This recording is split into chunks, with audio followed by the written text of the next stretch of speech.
예, 안녕하십니까. 노동시장론, 직상사 얼렁따기 1차 시 풀어보겠습니다. 첫째, 사용자의 부가급여 선호 이유가 아닌 것은, 이 밑에 해설칸을 여러분들이 잘 읽어보십시오.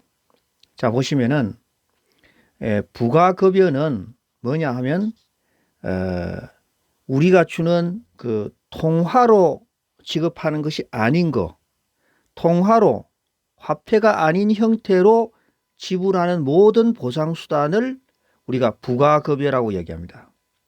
예를 들면 뭐 복리후생비로 주는 무슨 그 선물, 그 추석 때 선물 주는 거 있잖아요. 그런 것들이 다 포함되는데 외국에서는 그런 것들이 잘 우리나라는 아주 거기 일상화되어 있지만은 그것이 일상화되어 있지 않기 때문에 부가급여라는 이름으로 등장을 합니다. 근데 요 밑에 보면은 부가급여는 우리가 당연히 법적으로 줘야 되는 퇴직금, 연월차 휴가수당, 열흘차 휴가, 생리휴가, 산전후 휴가 등 휴일 유급휴일에 지급되는 보상금, 또 의료보험을 외국에는 다 없는 데가 많거든요. 이 의료보험에 대한 사용자 부담금, 또 회사가 부담하는 교육비, 식사 제공, 상품권, 선물 이런 모든 것이 포함된다는 거예요.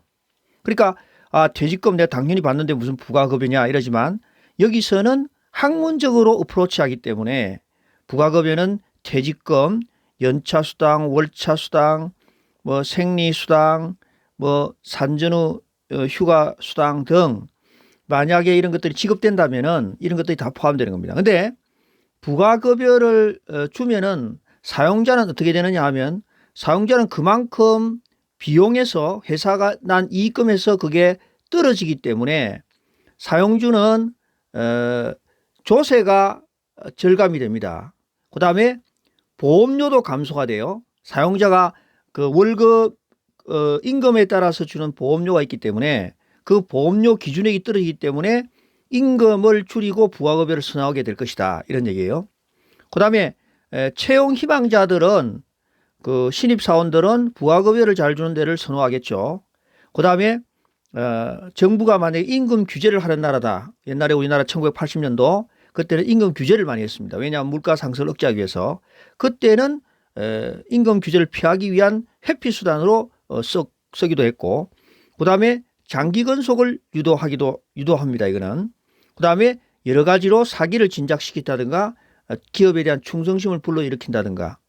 그런데 부가급여를 효과가 있기 때문에 쓰는 겁니다. 근데 근로자는 현금으로 받는 것보다 부가급여를 선호한 것은 근로소득세를 피할 수 있다는 거.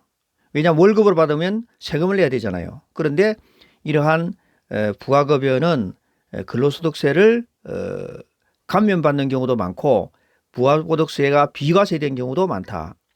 그 다음에 연기된 보상이라 그래가지고 퇴직금 같은 거는 정년퇴직 후에 받기 때문에 나중에 내가 사후에 보상을 받을 수 있는 특징이기 때문에 그것을 선호한다.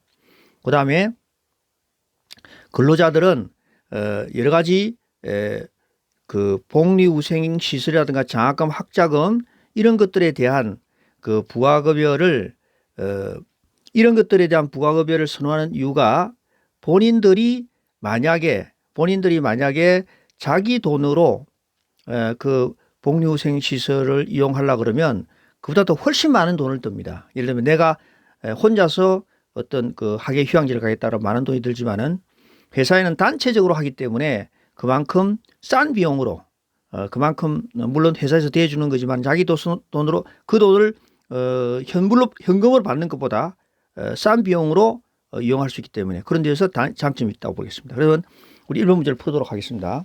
아주 상식적인 문제이기도 해요. 사용자가 부가급여를 선호하는 이유가 아닌 것은 사용자는 절세 효과가 있다고 그랬습니다. 조세를 안 내도 돼요. 이때 절세 효과는 근로자도 해당되고 사용자도 해당됩니다. 근로자는 근로소득세를 줄일 수 있고 사용자는 법인세를 줄일 수도 있고 보험금을 줄일 수도 있다. 이렇게 얘기했습니다. 그 다음에 우수한 근로자를 유치할 수 있다. 그렇게 얘기했습니다. 근로자를 유치할 수 있다. 그 다음에 장기 근속 유도를 할 수 있다. 그렇죠. 그 다음에 퇴직금 부담을 감소시키다. 왜 그렇습니까? 퇴직금을 줄 때에 우리가 3개월치 임금을 평균하고 또 평균 임금을 우리가 구해서 퇴직금을 줘야 되는데 이러한 부가급여 중에는 퇴직금 산정에서 제외되는 게 많습니다. 예를 들면 그 학예 휴양지를 쓴다든가 또는 교육훈련 비용을 준다든가 이런 것들은 명백히 퇴직금에는 또 제외가 되거든요. 그래서 여기에 1번에는 정확히 말하면 정답이 없습니다. 절세 효과도 되는 거니까요. 그런데 이제 여러분 교재에 보면 답을 갖다가 1번으로 이렇게 표기를 해놨습니다. 이 틀린 겁니다. 여기는 답이 없어요. 이제 여기에 1번이라고 답을 한 거는 이 절세 효과는 근로자가 부가급여를 선호하는 것이 아니냐 이렇게 밑에 해설이 적혀져 있어요. 근로자가 부가급여를 선호하는 이유는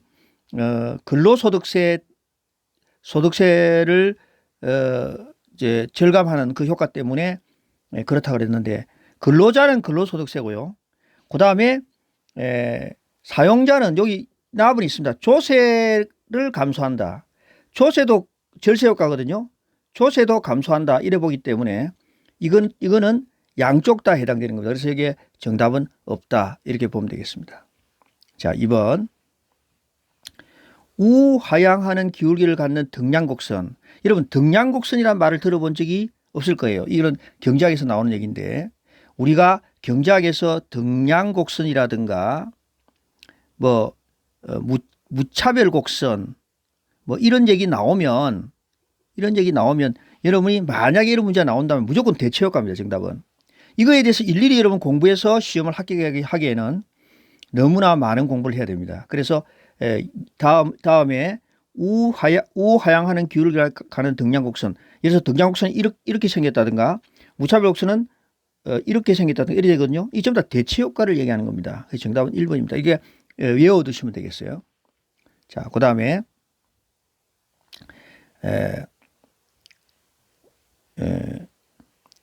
3번 최저임금제도와 근로장려세제 이런 말 나왔어요.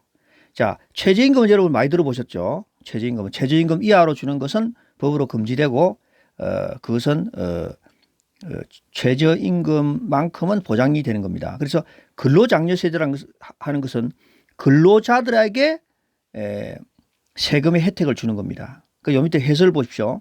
해설 보면 노동시장에 참여하여 근로를 제공한 근로자들에게 세금 환급이 이루어진다든가 세금이 면제가 되면 이것은 근로장려세제라고 그럽니다. 그러면 근로장려세제를 주면은 어떻게 되겠습니까? 그렇게 되면 당연히 근로를 더 많이 하게 되겠죠. 근로자들에게 대주 주니까. 그래서 근로장려세제에 대한 설명으로 틀린 것은 최저임금제도와 근로장려세제 설명에 대한 틀린 것은 이렇게 물었어요. 그래서 근로장려세제는 EITC는 저소득층 근로계층을 수혜대상으로 근로하는 사람들 중에서 많은 소득을 받는 사람 말고 저소득층 근로자를 수혜대상으로 한다. 많은 수억 원의 돈을 받는 이런 근로자들은 해당이 안 되겠죠. 근로자등록세 세제가. 그래서 이것도 맞는 얘기입니다. 이건 맞는 얘기예요. 두 번째, EITC는 이론적으로 저생산성 저임금 근로자의 실업을 유발하지 않는다. 이건 무슨 말인가 하면 여기에는 근로장려 세제를 주기 때문에 거기에 실업, 다시 말하면 혜택을 주기 때문에 실업을 유발하지 않는다 이런 뜻이에요. 밑에 설명 한번 읽어보겠습니다. 최저임금 실시로 노동수요가 감소하면 소비자 잉여와 생산자 잉여 중 일부는 최저임금 수혜 근로자에게 기속되고 나머지 부분은 잉여가 조절되는데 이걸 뭐 사회적 후생을 사중 손실한다. 이런 내용을 여러분 다 공부해서 알려고 힘듭니다. 그렇기 때문에 최저의 근로장려세제는 저임금 근로자의 실업을 유발하지 않는다. 이 말은 무슨 말인가 하면 저임금 근로자는 뭐 예를 들어서 여러 가지 기계나 뭐 로봇가 도입돼 가지고 실업이 쉽게 발생되잖아요. 그 사람들 쓰지 않습니다. 그런데 근로장려세제를 주면은 그 사람들한테 대해서 세금을 환급을 이루어지고 그 사람에 대해서 혜택을 주기 때문에 근로장려세제 이런 쪽에 이런 걸 갖다가 쓰면은 그 기업은 굳이 그 사람을 자르지 아니해도 적은 급여를 주더라도 국가에서 돈을 보태주는 역할을 합니다. 자기가 줄 돈을 국가에서 돈을 보태주는 역할을 해요. 자, 정리하겠습니다. 근로장려세제란 뭐냐 하면 우리가 이론적으로 깊이 있게 공부를 할 필요 없어요. 근로를 한 사람, 저임금 근로자들에게 근로를 한 사람에게 세금을 환급시켜 준다든가 세금을 면제해 주는 제도예요. 그러면 국가가 월급을 주는 셈이에요. 그렇기 때문에 실업이 다소 적게 발생할 것이다. 이 맞는 얘기입니다. 세 번째, 최저임금 제도 하에서는 최저임금 이하를 받는 근로자에게 그 혜택 준, 당연하죠. 최저임금 이하를 받는 사람에게 최저임금 이상을 주도록 하는 제도니까 이 당연한 얘기입니다. 그 다음에 아주 어려운 말이 나왔어요. 최저임금 제도와 근로장려 세대의 실시는 사중 손실을 발생으로 총 경제 후생을 죽을 수 있는 틀린 말입니다. 사중 손실이란 말은 몰라도 돼요. 총 경제 후생이란 말은 후생이란 말이 뭐냐 하면 그 복리 후생할 때 후생이에요.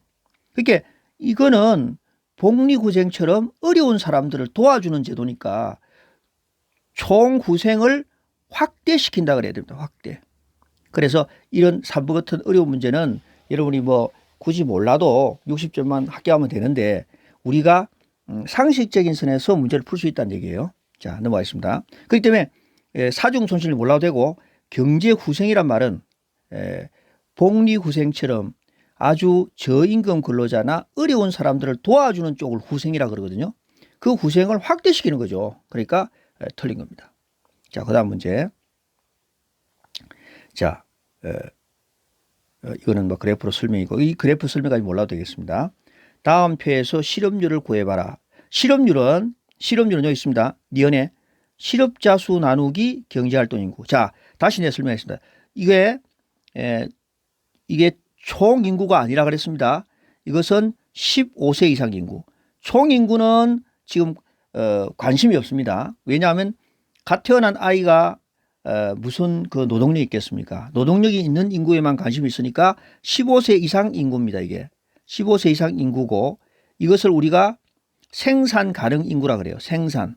한자 써 죄송합니다. 생산 가능 인구. 생산 가능 인구라 그래요.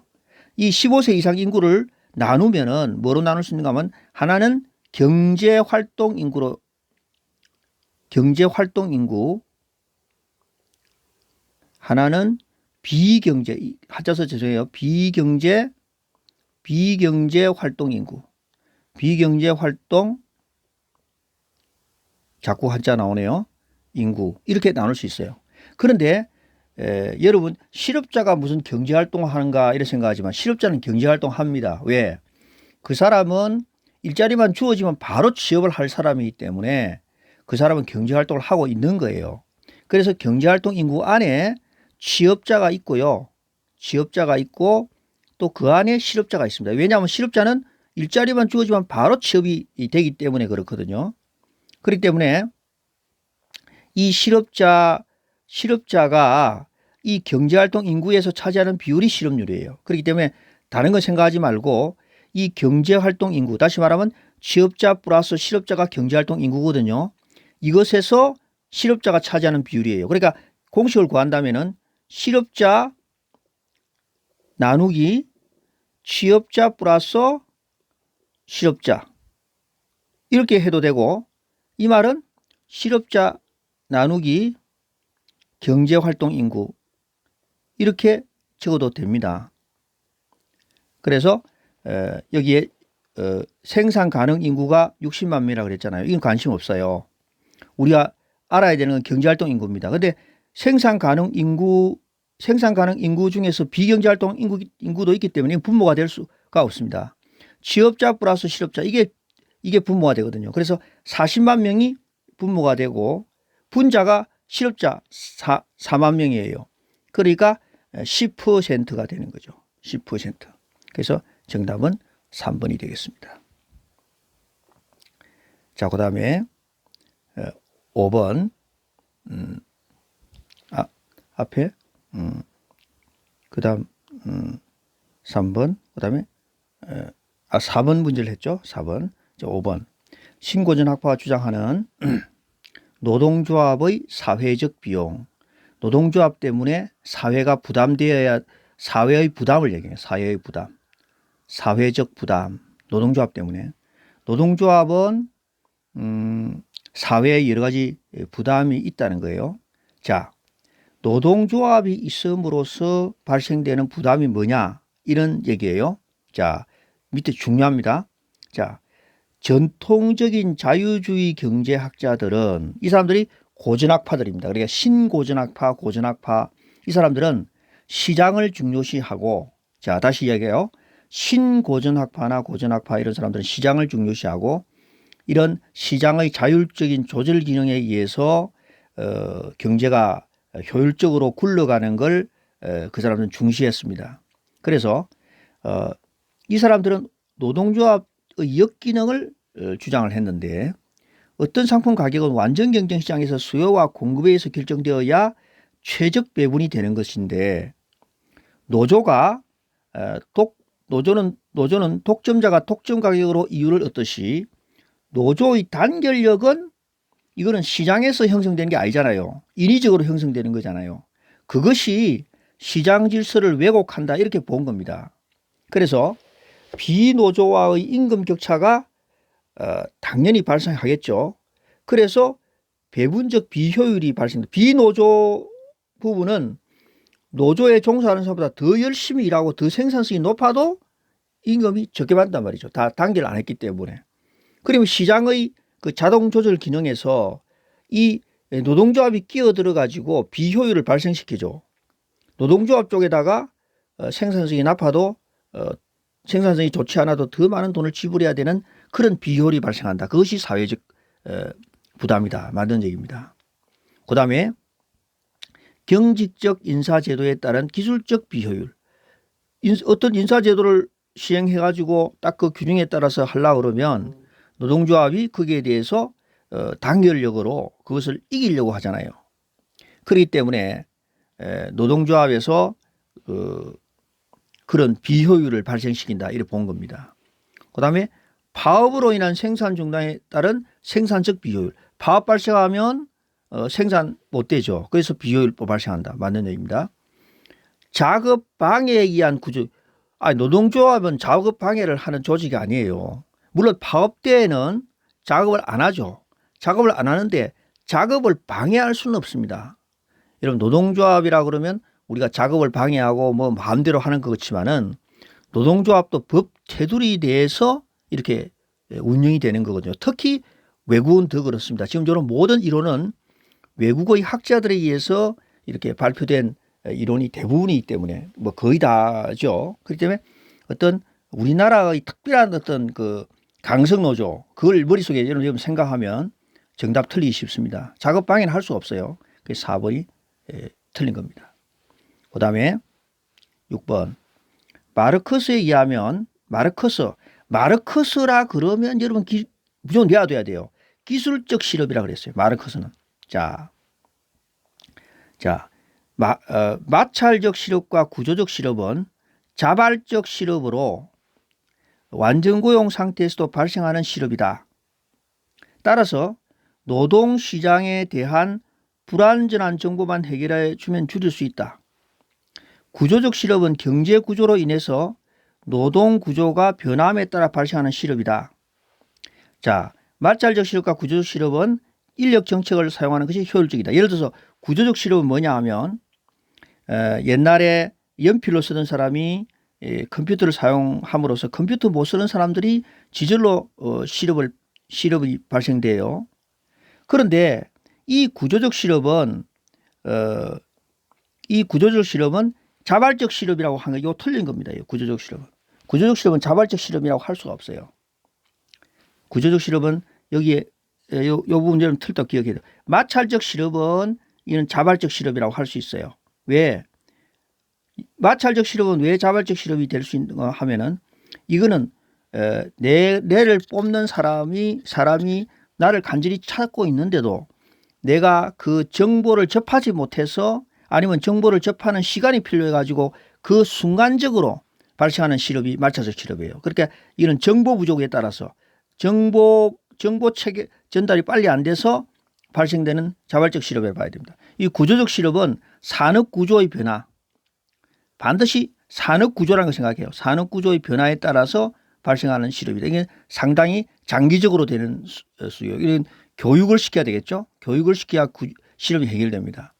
경기적 실업은 이것은 수요가 부족해서 유효 수요의 부족, 수요가 부족해서 발생되는 실업이에요. 이거는 유효 수요가 부족해서 발생되는 실업입니다.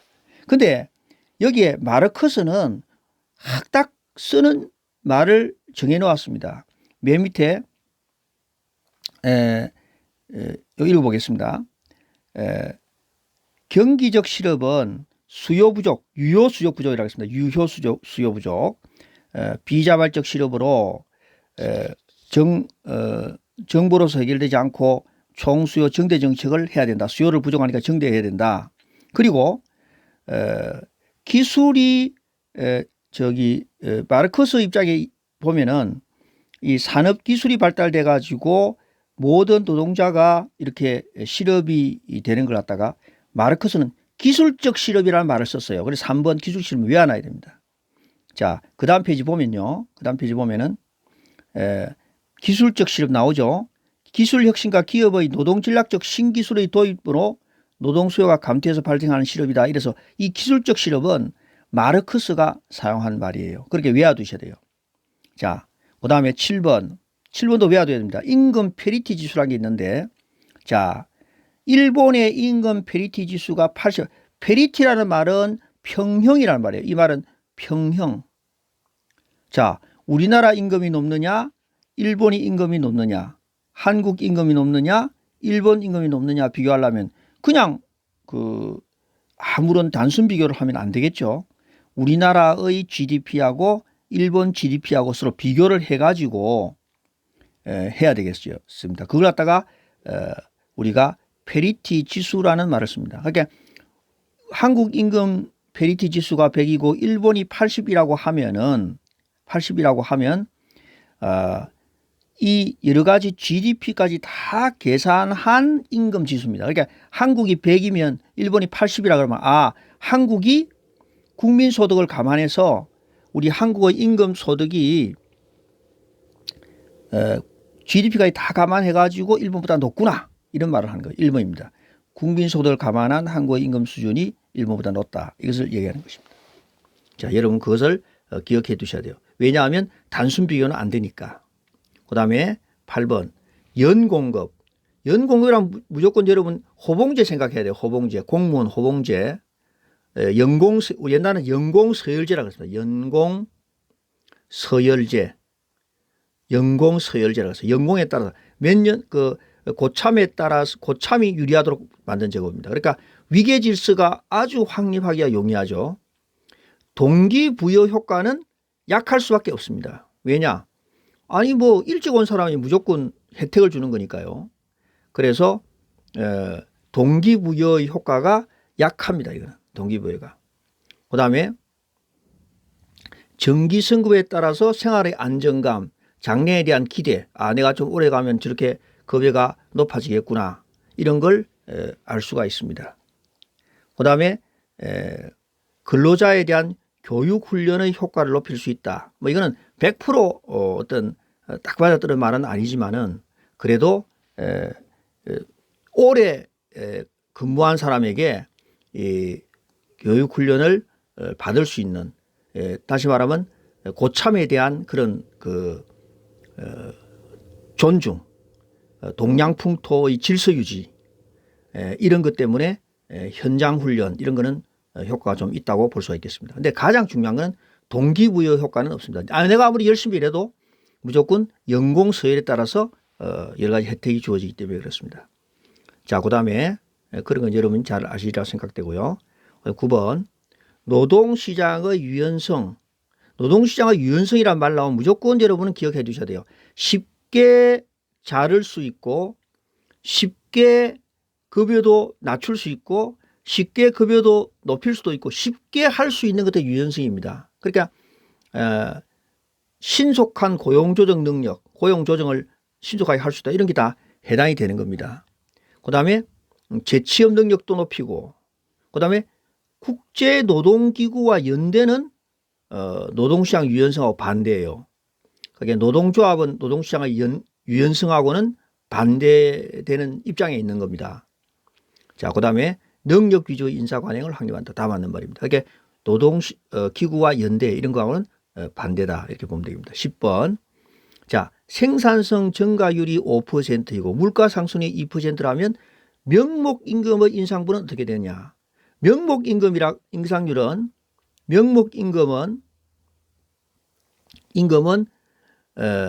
명목임금은 여기는 물가 상승률을 반영하지 않았습니다. 이는 물가 상승률을 반영 안 했다 이거예요. 반영 안 한 거예요. 그러니까 명목임금이 아무리 높게 올랐다 그래도 물가 상승률이 그보다 높아져 버리면 임금이 깎이는 효과를 가져오는 겁니다. 그런데 어떤 기업에서 생산성 임금제를 하기로 했어요. 근데 실질 생산성입니다. 실질 생산성이라는 말은 뭐냐면 물가 상승률까지 다 감안한 거예요. 감안한 생산율이 5%가 올란 거예요. 물가 상승률까지 다 감안해서 한 사람당 5%의 임금을 올린 거예요. 자기들이. 그런데 이 사람들이 그럼 5%를 임금 인상을 해줄 수가 있는 거예요. 5%까지를 올릴 수 있는데 물가 상승률이 2%가 된 거예요. 그러면 5% 임금 인상 해준다 하더라도 2% 물가 상승이 있었기 때문에 실제적으로 임금 인상은 3%밖에 안 됩니다. 그래서 명목 임금 인상분은 얼마까지를 해줄 수 있느냐 하면 플러스 2% 이래가지고 7%까지 해줄 수 있는 겁니다. 왜? 이거는 이 2%는 실제 노동 생산성 증가가 없다 하더라도 해줘야 될 부분이에요. 이거 안 해주면 임금이 도로 깎이는 효과를 가져오니까. 그래서 2%이라 7%까지 명목임금을 올릴 수 있다. 그래서 정답은 3번이 되겠습니다. 그 다음에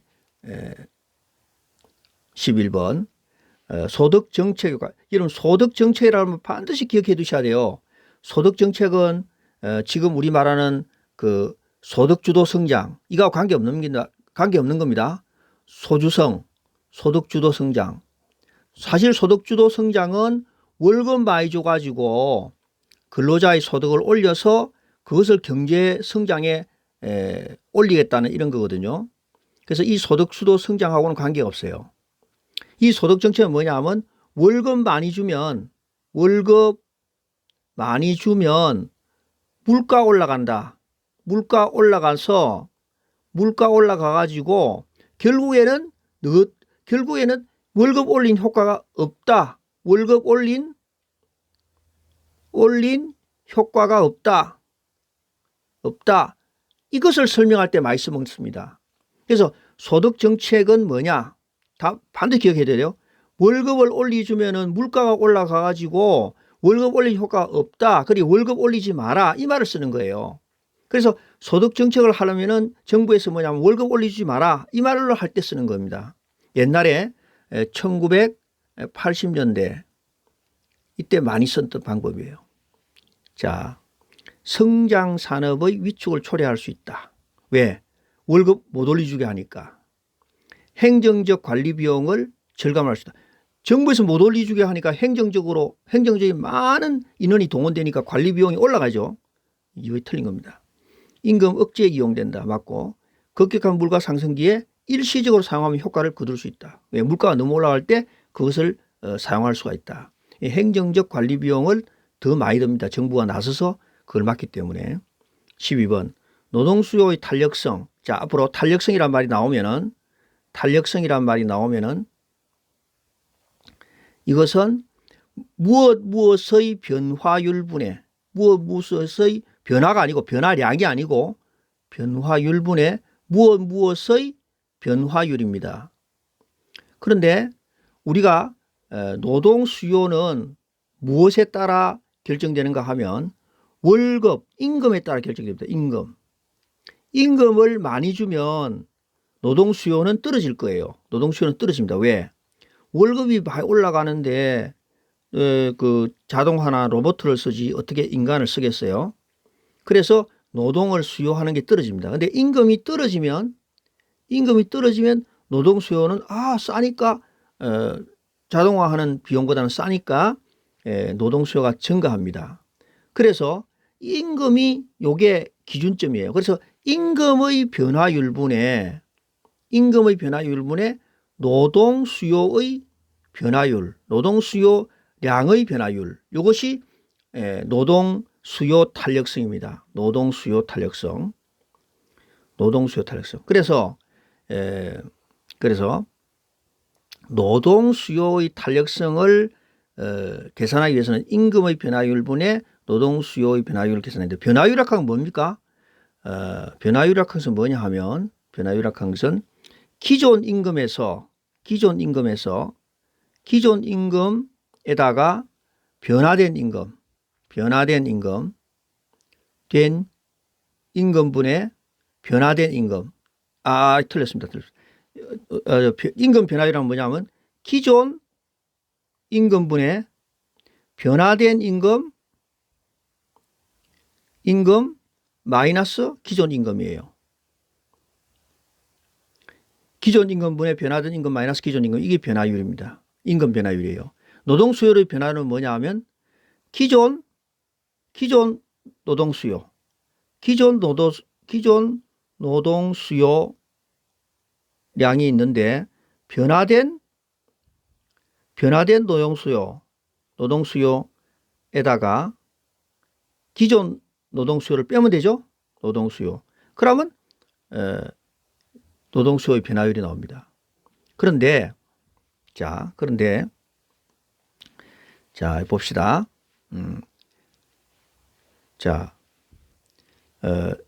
생산물에 대한 수요가 탄력적일수록 노동 수요도 탄력적으로 된다. 어떤 노동을 수요하는 것은 어떤 물건을 만들려고 그럴 겁니다. 그 만들어진 물건이 생산물이에요. 그 만들어진 물건이 아주 탄력적이다. 가격이 아주 싸면은 잘 팔리고 가격이 비싸면은 안 팔리고, 이게 탄력적이거든요. 가격이 조금만라도 싸지면은 엄청나게 팔리는 것이 탄력적이라고 해야 되고, 가격이 조금이라도 비싸지면 전혀 안 팔리는 게 탄력적이라고 보면 됩니다. 근데 이것이 탄력적이라 그러면 노동 수요는 당연히 탄력적으로 됩니다. 왜냐하면 생산물의 가격이 엄청 중요하기 때문에 노동의 이 비용을 줄이려고 할 것입니다. 그러니까 노동 비용이 조금이라도 줄면 많이 쓰게 되고, 노동 비용이 조금이라도 늘면 안 쓰게 될 것입니다. 그래서 생산물에 대한 수요가 탄력적이면은 노동 수요도 탄력적으로 된다, 이 말씀입니다. 두 번째, 총 생산비에 대한 노동 비용이 커질수록 노동 수요는, 이는 총 생산비에 대해서 노동 비용의 비중이 크다, 이 말이야. 크다 그러면 노동 수요는 당연히 탄력적이 됩니다. 당연히 탄력적. 그래서 정답은 2번이 되는 거예요. 이게 2번이. 그 다음에 노동을 다른 생산 요소로 대체하는 것이 용이할수록 노동 수요는 탄력적이 된다. 노동 수요를 다른 생산 요소로 쉽게 대처하면, 그러니까 노동력을 로봇으로 빨리 쉽게 바꿀 수 있다 이거예요. 그러면 노동 가격이 비싸면 바로 로봇들을 채용해야 탄력적이 되겠죠. 이것도 맞는 얘기입니다. 그 다음에 노동 이외의 생산 요소의 공급 탄력성이 작을수록 노동 수요는 탄력적이 된다. 이것도 맞는 얘기인데, 무슨 말인가 하면 노동 이외의 생산 요소, 다시 말해 로봇의 공급 탄력성, 로봇가 쉽게 싸면은, 로봇가 싸지면 쉽게 공급되고, 그 다음에 비싸지면 쉽게 공급이 안 되고, 이렇게 될수록 노동 수요는 탄력적이 되는데, 작을수록 됐으니까 비탄력적으로 된다니까 이 맞는 말입니다. 그래서 12번의 정답은 2번이 되겠습니다. 그 다음 13번. 14번.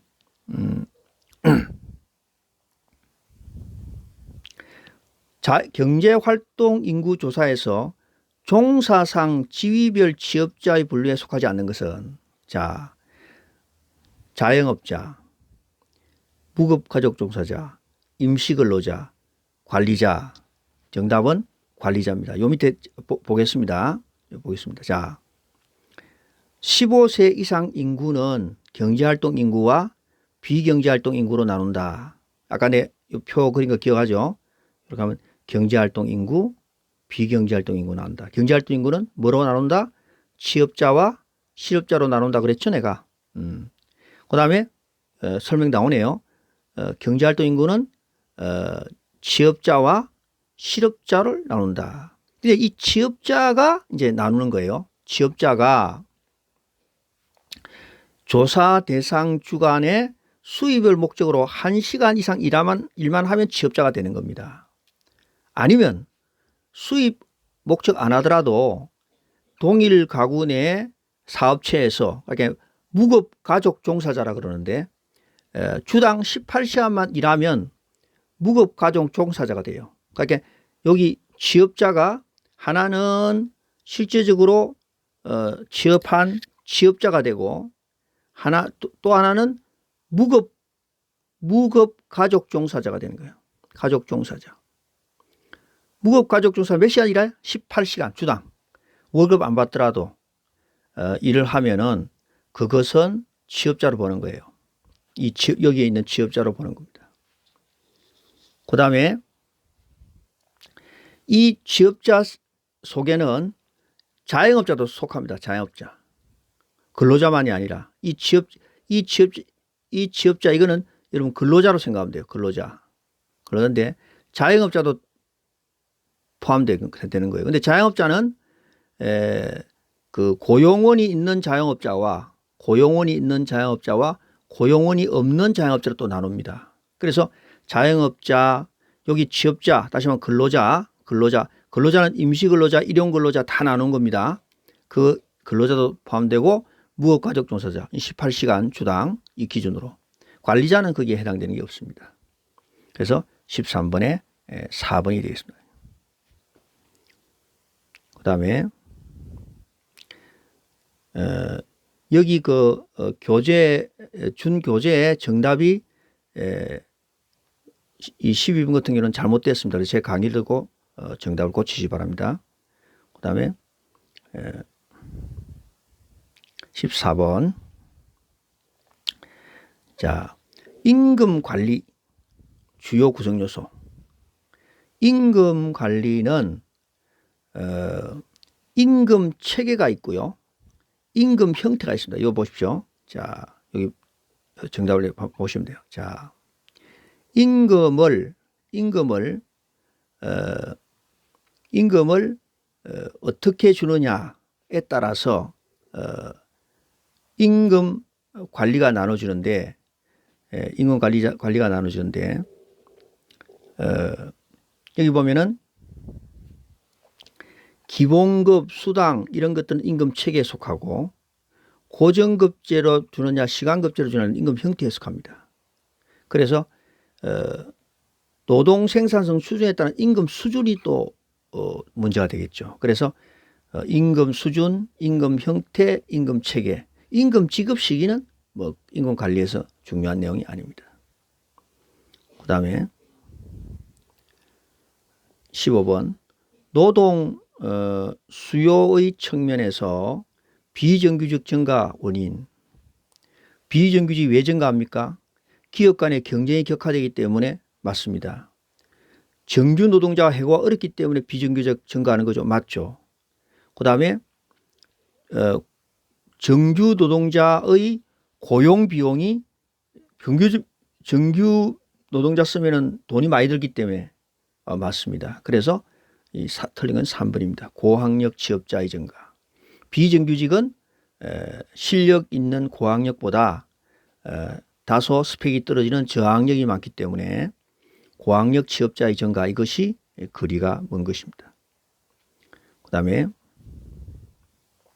우리가 해설자료 맨 밑에 보면 노동에 있어서 숙련 근로자와 비숙련 노동자의 노동 수준 차이가 커지면서 고용과 해고가 쉽도록 비정규직의 비율이 증가하게 됐다.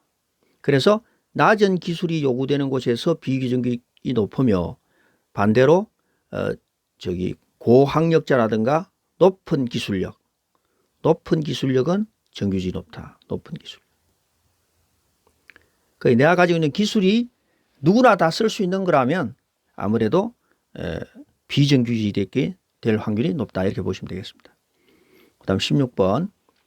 여성이 특정 직종에 집중되면서 여성 노동시장의 경쟁이 격화함으로써 여성의 임금 수준이 저하되는 현상을 혼잡 효과라고 합니다. 이거 외워두셔야 돼요. 여성이 특정 직종에 집중되면서 여성 노동시장의 경쟁이 격화되는 현상을 혼잡 효과라고 한다. 자, 해설 보겠습니다.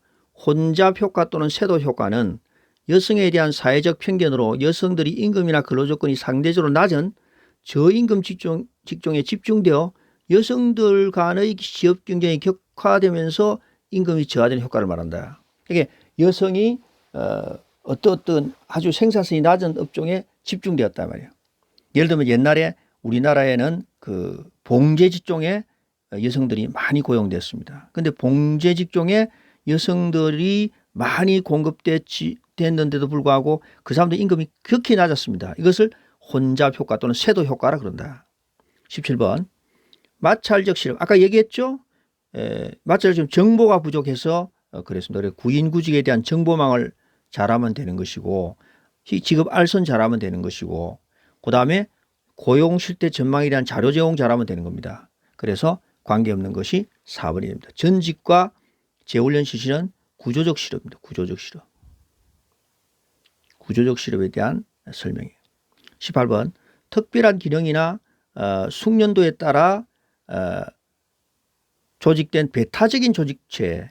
자, 우리 노동조합의 역사 중에서 이 노동조합이 어디서부터 시작된가 하면 직종별 노동조합부터 시작됐습니다.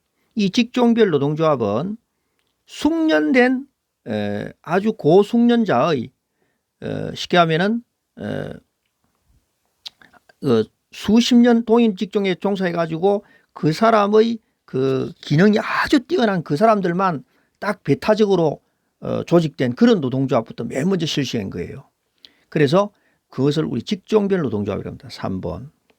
자, 요 밑에 해설 봅시다. 직종별 노조는 인쇄공, 선방공, 전기공 등과 같이 동일한 직종에 속하는 근로자들이 기업과 산업을 초월하여 횡적으로 결합한 노동조합이다.